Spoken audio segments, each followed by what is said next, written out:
of you. Today we will discuss about the Entamoeba histolytica. Myself Dr. Sangeeta Rajdev, Assistant Professor in Microbiology.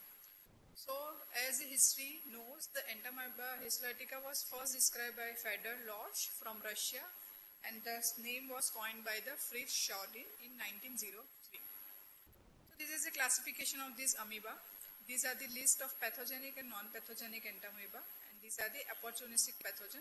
We will today discuss mainly about the Entamoeba histolytica.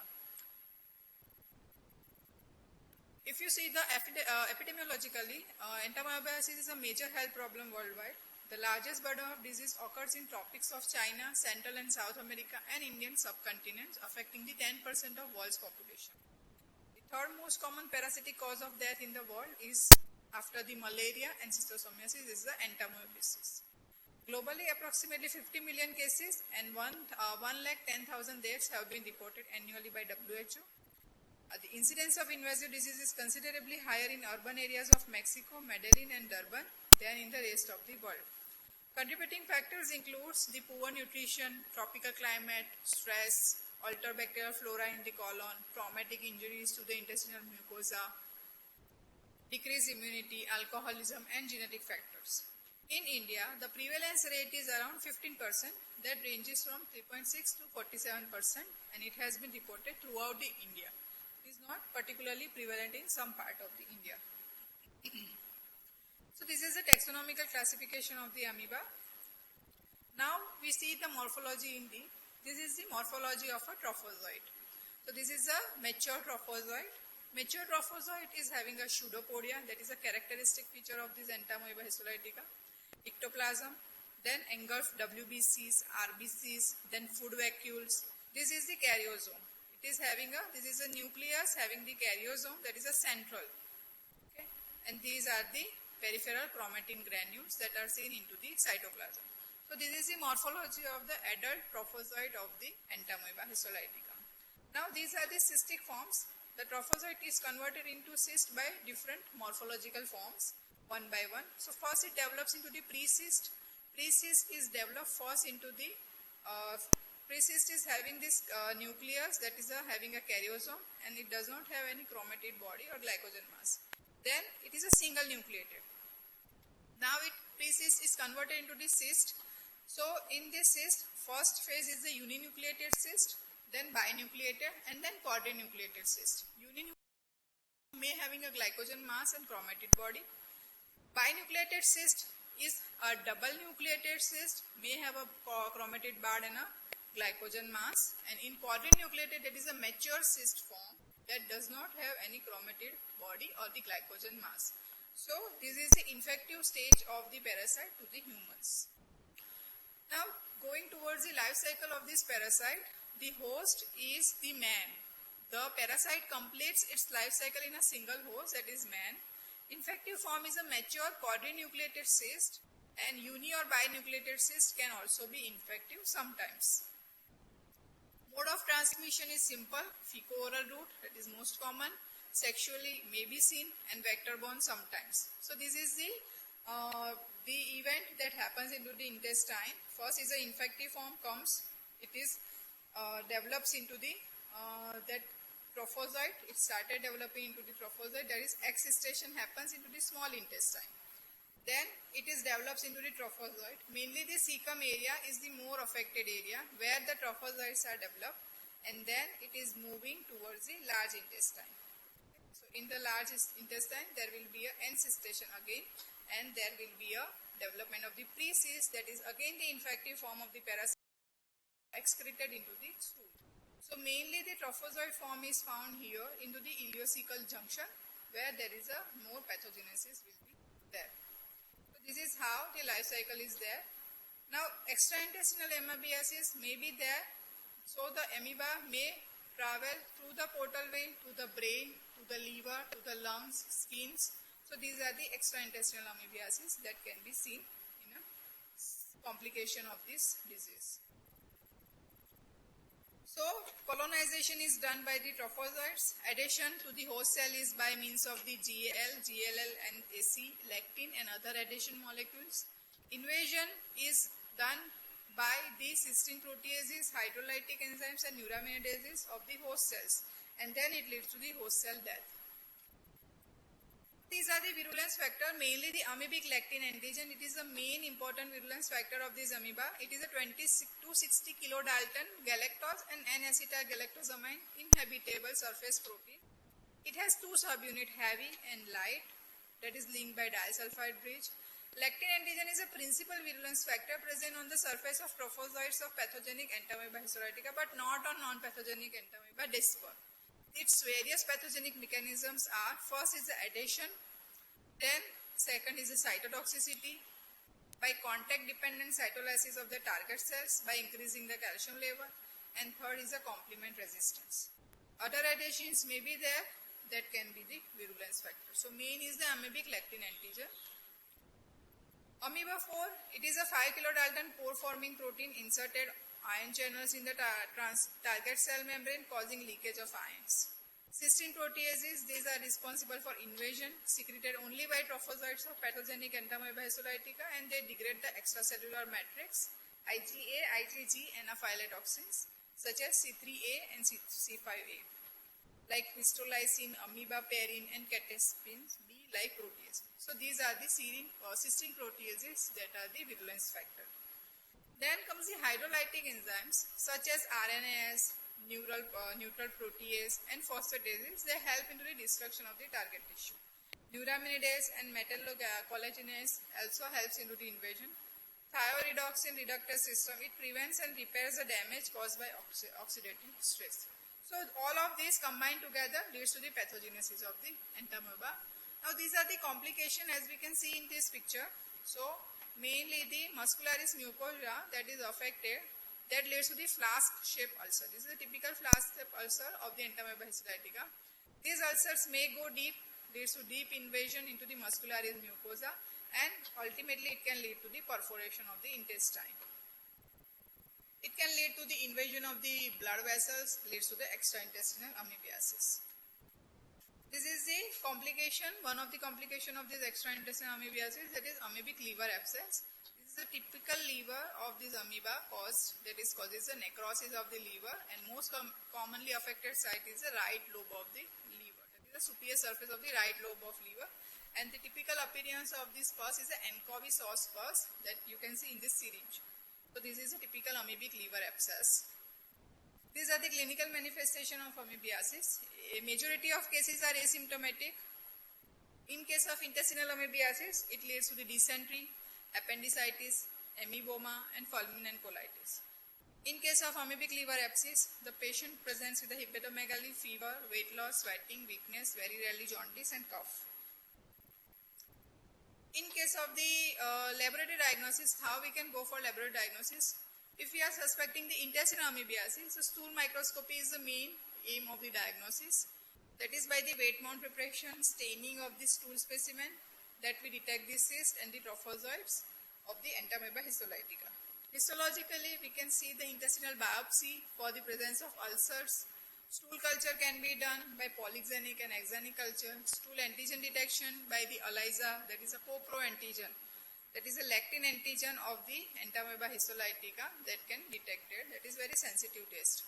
Serologically same, amoebic antigen by the ELISA, amoebic antibody by the IHA, ELISA and immunofluorescent antibody. Isoenzyme, that is a zymodem analysis, molecular analysis can be done. So these are the modes of diagnosis of the intestinal amoebiasis. Now these are the pictures of the stool between the amoebic dysentery and bacillary dysentery. If the patient presents with a dysentery, means the blood into the stool, how we can differentiate between the amoebic or the bacillary? Bacillary mainly caused by the Shigella. So in amoebic dysentery, the ulcers are generally deep, while in bacillary, ulcers are generally shallow. Margins of the ulcer are rag and undermined. Here margins are uniform. Intervening mucosa are normal. Here intervening mucosas are inflamed. Necrosis are the pycnosis, means pycnotic bodies are present of the cells that are infected.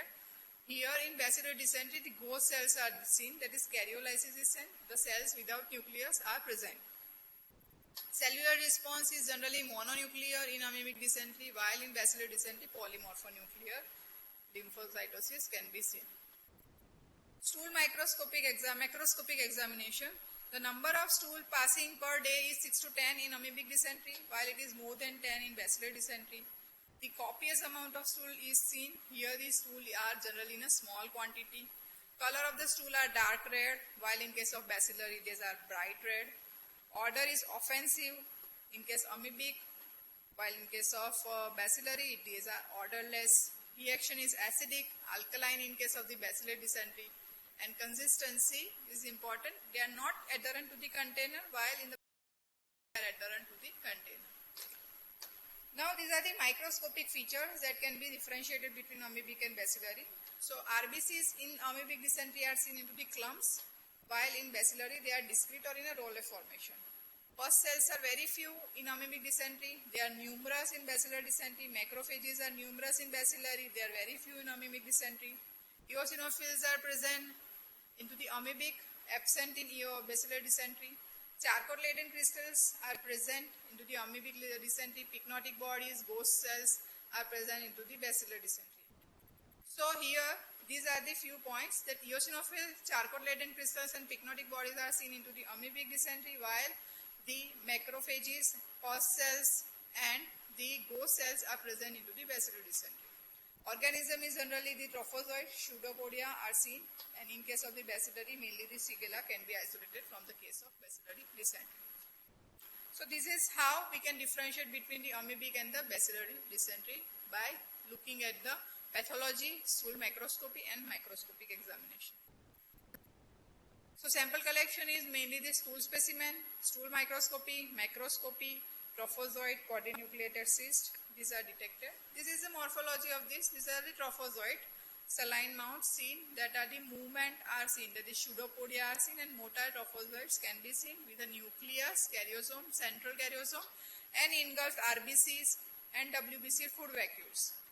In case of the trichrome stain, here the single nucleus, that is the black arrow, and RBCs are there, that are the red arrow. Ectoplasm, endoplasm are seen. And trophozoites in a colon tissue stained with H and E. These are the colon tissue showing the trophozoites. These are the cysts of the Entamoeba histolytica. First is a saline mount, that is a quadrinucleated cyst, iodine mount, and third one is a trichrome stain smear. Okay.